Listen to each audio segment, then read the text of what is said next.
There, welcome back to this channel. My name is Dapo-Ayotola, aka Coach This. On this channel, we talk about everything that has to do with personal development, immigration, relocation to abroad, and so many wonderful things that we talk about. On this channel, we give you tips and information about how to live the good life, because that is what God wants every one of us to live. I keep on saying that because it's good to live a good life. In fact, when God created us, He said we were created wonderfully and fearfully. So, and God wants the good life for every one of us. So if there's anything in this life, if there's any information that we need to live the good life God wants us to, I will be here with other people that are actually YouTubers like me to share useful information for every one of us so that we all can live the good life.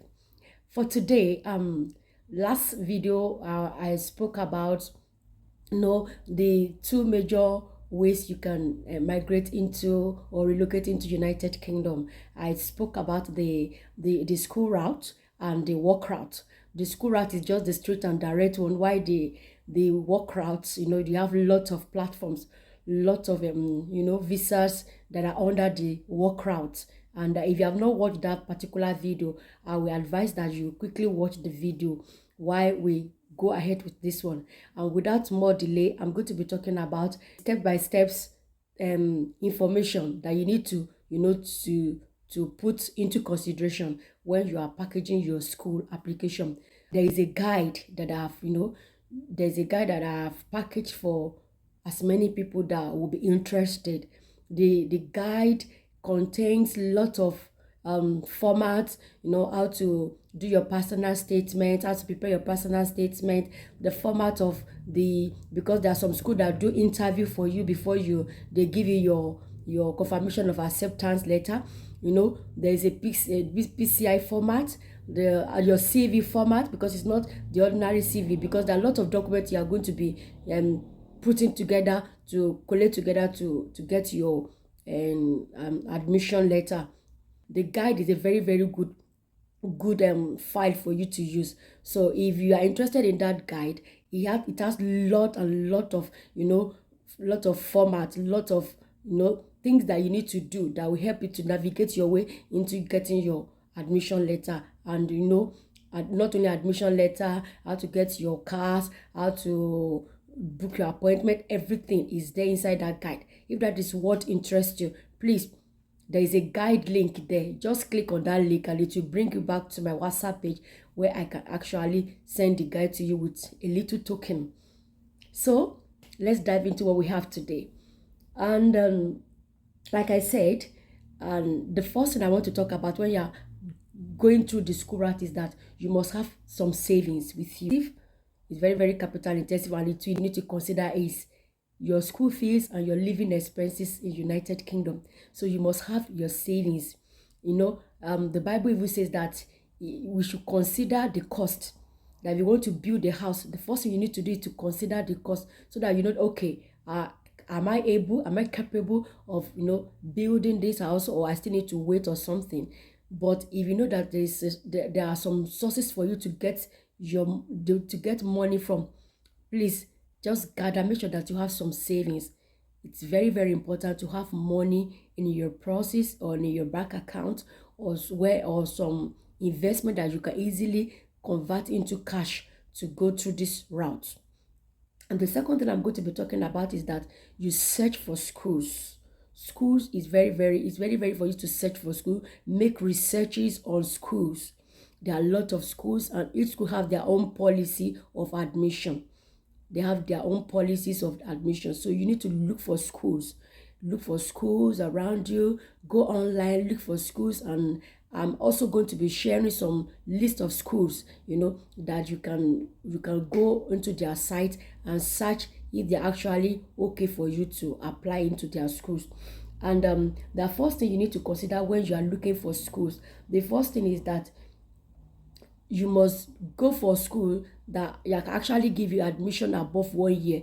Because if you do diploma of 6 months and you want to do a diploma of 6 months, the UKVI will not give you visa when the duration of your study is just 6 months. So the duration of your study has to be like 1 year or 2 years before UKVI can give you visa to come and study abroad. So also, you also have to look for a school that gives scholarships.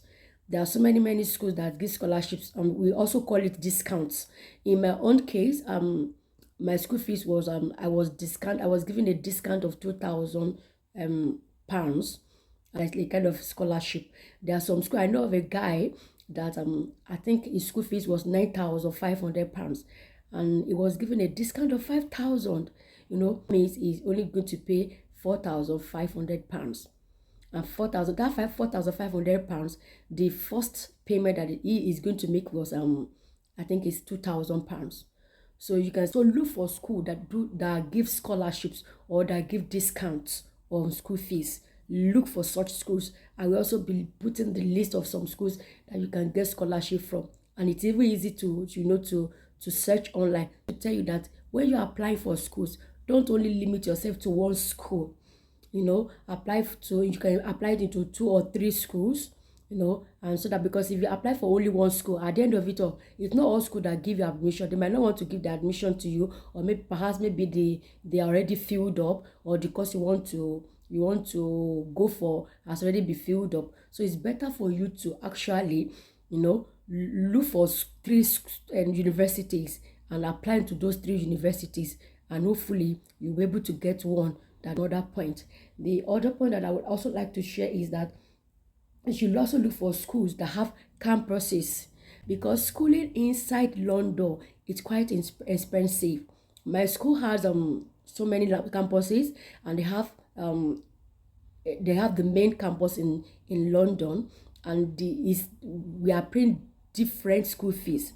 I want to be considered. I want to to be economical with your studying abroad. Then you need to consider, okay, let me go for schools that have campuses, because living inside London is quite high. The standard of living is very, very high. Accommodation is high. So go in for schools that have campuses. That one will save lots of cost for you. I've done your school search and put into consideration the things that I've said. One thing I also want to share about schools, it's not all schools that do termly admission. For my school, they do January. They admit in January, they admit in May, and they also admit in September. So, but from schools, they do only 2 terms. They admit in January and in September. Some schools also admit in May or September. So it's peculiar to each school. That's why you have to look for schools. Maybe if you are coming, you must apply earlier. Earlier than when the school your school is going to be resuming. Apply earlier and make sure that your school has campuses. Now, after you have searched for school and you've able to get 1 or 3 schools that you want to apply for, there are some documents that you need to put in place before you can get your admission. And that is what I'm going to be listing to you. I'm going to be listing it now. So I will also do another video that will tell you what you need to do after your admission has been taken. Now, thing on my list now is to share with you the list of documents that you are going to be putting together when you are applying into those schools that you have already searched for. And the first thing you are going to be having, or you'll be needing, is your international passport. Your international passport, and you must make sure that your international passport has not expired, or is not going to expire in the next 3 months. No. Max maybe make like 6 months. In the next, maybe it's going to expire in the next 6 months. It's still okay. Although I have some friends that their international passport was about to expire, they still go ahead to get their admission, because it's actually wise for them to actually source for schools, get their admission while they are processing or to do renewal of their international passport. And immediately, if your case is that maybe you have like an international passport that is going to expire in the next 3 months or in the next 2 months, you can still go ahead to apply for schools but you let them know that, okay, your school, your international passport will soon expire, and immediately you get a new one, immediately you get it renewed, you're going to update them. There are schools that do that. There are schools that actually accept that you use your international passport as long as it has not expired at the period you are applying for schools. So get ready your international passport. It's very, very important, and it's very, very key. And the second thing on the point in the list is that your English proficiency is very, very important. It's not all school. You don't need to do your IELTS. You don't need to go to do IELTS before you are being admitted into the university. No, in my own case, I did not do IELTS. I only submitted my NECO, and before you apply, the English proficiency is always like WAEC, and it is acceptable in United Kingdom. Even WAEC and NECO is acceptable in Canada, and in most countries they do accept it. So it's not compulsory that you go for IELTS. It's not compulsory you go for IELTS. What they will actually do is that they will classify your grade according to their own English proficiency, and they call it level CE FRB2, and in all components of reading, listening, writing, and speaking. For me, I had C4, and that C4 is automatically like an IELTS of 7.0. But the minimum point that you can have, in your NECO or your WAEC is C6. Anything lower than C6, you cannot use it. So if you have a C6, it's like IELTS of 6, and that is the minimum they are taking. So if you have C4, C5, or C6 in your English, you are good to go. Yes, you are good to go. You don't need to do IELTS. And also, I will also be listing some schools that they don't need IELTS. In fact, most of the university in United Kingdom do not use IELTS because WAEC and NECO is acceptable, to them. So if you have that credit, if you have credit in your in your English, you are okay. So number one, I've spoken about your international passport. Number two, your NECO and your WAEC. And what that we talked about WAEC is that it must not be above 10 years. If you did your WAEC or NECO 11 years ago, it will not fly. It has to be within 10 years and below. So if you have done it like 10, 11 years ago, then that's the way they are going to be requesting you to go and do IELTS, because you cannot use a NECO or a WAEC that is above 10 years. So make sure that you are aware of that too. And also, I'll also be talking about your personal statement. Your personal statement is like a statement, and it must be well detailed. It will tell you the what, the where, the why you are coming to United Kingdom.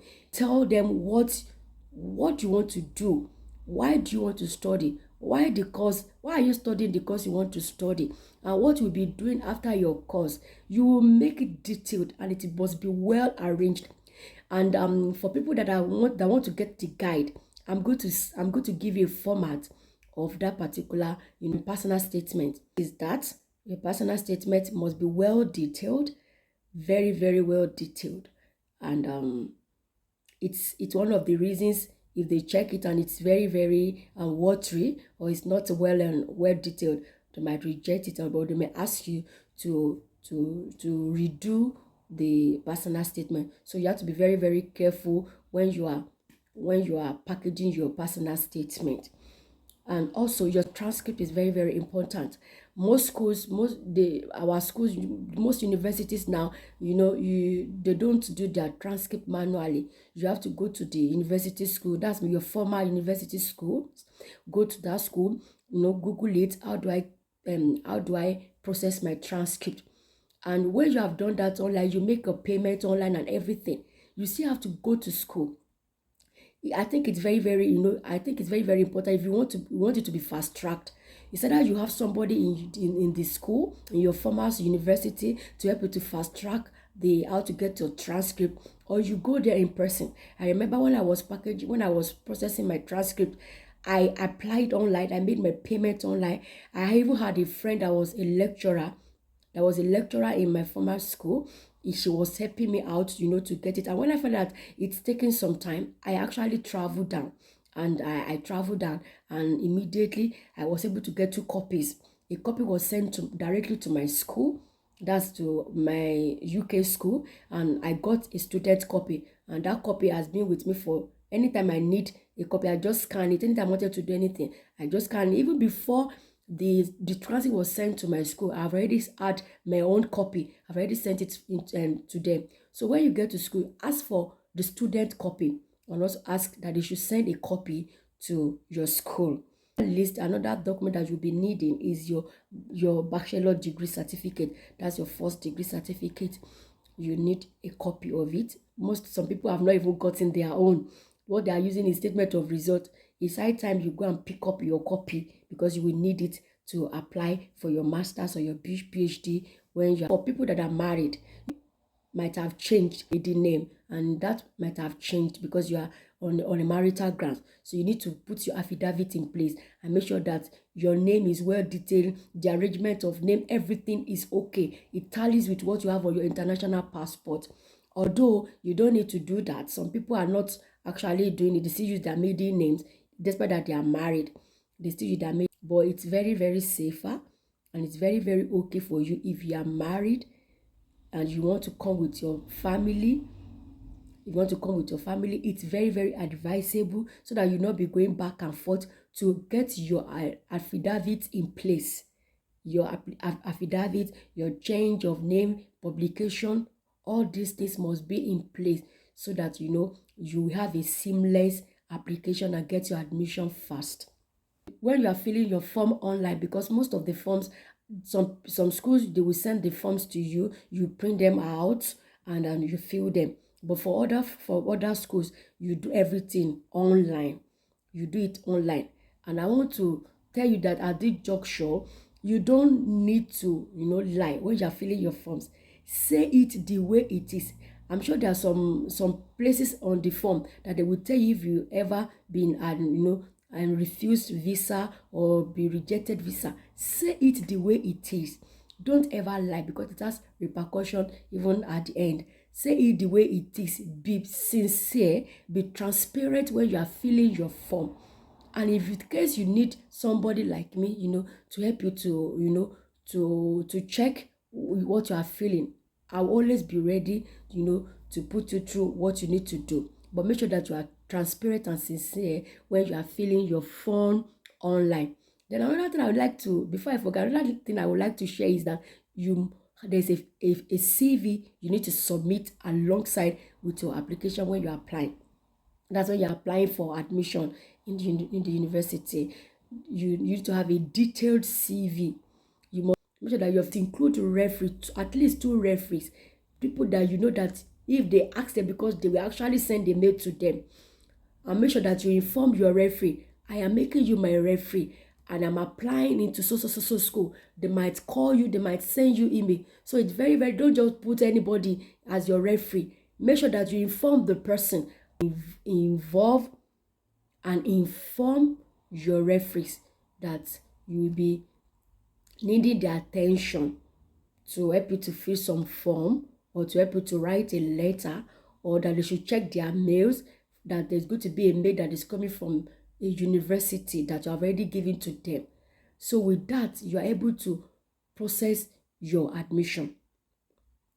You're able to process your admission, your transcripts, your first degree certificate, your affidavit, your international passport, your personal statement, your CV. Those are the major things that you will need, to apply. And immediately you apply, it doesn't take time for them to reply you. It can maybe max 2 or 3 weeks. They will ask you, and they will send a letter to you. They will send a mail to you. And that means you call it could be either a conditional mail, that's a conditional offer, or an unconditional offer. The difference between conditional offer and an unconditional offer is that the conditional offer is that they are going to send you a mail or a letter that, oh, we have received your application, but there are still some documents you still need to provide for us. So your application with us is still under condition until you have provided what you are requesting from you. So it is called a conditional offer. So when they now send that mail to you and you were able to, reply to them and supply all the documents they have requested from you, and when they are satisfied with that document, then maybe like a week or 2 weeks after, or 3 weeks max, they will send back to you an unconditional offer. That unconditional offer is telling you that, oh, you have been accepted, your condition is met, you are okay, and we are ready to give you an admission or a placement in the university. That is the first level of your application. Because after you have gotten your unconditional offer, there are still things you need to do, things that you need to put together before you now, go and submit your total package at the UKVI for the visa.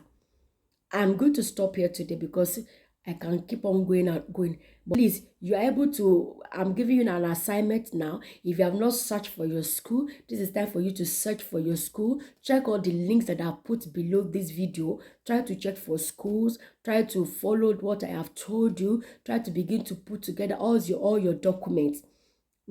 Put all those documents together, because without all these documents, you will not be able to get your unconditional offer. So immediately after your unconditional offer, the next thing you need to do is to make payments. Because in fact, inside your unconditional offer, it will be stated there, the school fees that you are paying, the amount you are paying, the amount that will be discounted for you in form of scholarship, and the time you are going to make the first payment. Everything will be stated inside the unconditional offer that they have issued to you. So it is after the unconditional offer that you now pay your first instrumental payment. You call it initial deposit, because without the initial deposit, you will not be able to get your CAS. Your CAS is the confirmation of acceptance. It's like a sponsorship. It's like the school is sponsoring you to come into United Kingdom. I'll be stopping here, and my next video we are going to be talking about how to get your visa, how to get your CAS, that's how to get your confirmation of acceptance. So I'll be coming your way next video to tell you or to share with you how you can pass your interview, how you can make your payment, what you need to do, because before you actually get your CAS, you must show your proof of funds as well. How to go about the two, I'll be sharing it in my next video. That is why it is very, very important for you to put on the notification bell. Put on the notification bell so you will be alerted anytime I'm bringing these new videos from. I hope I've been able to pass on one or two information concerning how to go about your application or to get admission into university to study your master's or your PhD. Till I come your way next time, take care and God bless you.